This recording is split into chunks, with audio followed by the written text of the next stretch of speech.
We began right here in the United States. Vice President Kamala Harris and Donald Trump finally came face to face for their first and possibly only presidential debate.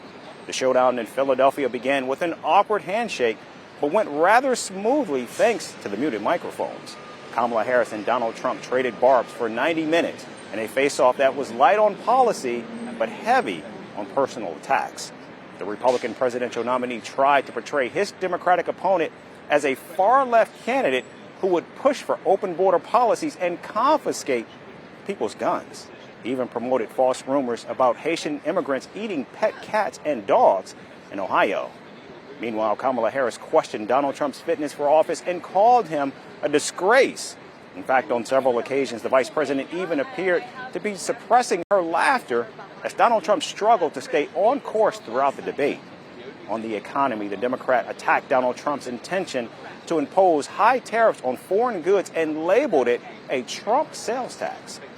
My opponent, on the other hand, his plan is to do what he has done before, which is to provide a tax cut for billionaires and big corporations, which will result in $5 trillion to America's deficit. Meanwhile, Donald Trump attacked the Biden administration for its economic policies and claimed that inflation was lower when he was in office. We're doing tariffs on other countries. Other countries are going to finally, after 75 years, pay us back for all that we've done for the world. Look, we've had a terrible economy because inflation which is really known as a country buster. It breaks up countries. We have inflation like very few people have ever seen before, probably the worst in our nation's history. We were at 21%, but that's being generous because many things are 50, 60, 70, and 80% higher than they were just a few years ago. And on abortion, Donald Trump defended his stance and said Americans across the nation wanted Roe v. Wade overturned. They have, and she has, destroyed our country with policy that's insane. Almost policy that you'd say they have to hate our country. President Trump, you've often touted that you were able to kill Roe v. Wade. Last year, you said that you were proud to be the most pro-life president in American history. For 52 years, they've been trying to get Roe v. Wade into the states.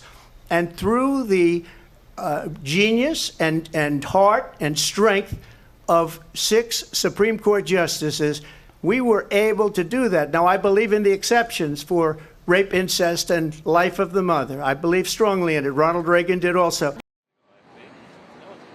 Meanwhile, Kamala Harris said Donald Trump's opinion is insulting to the women of America.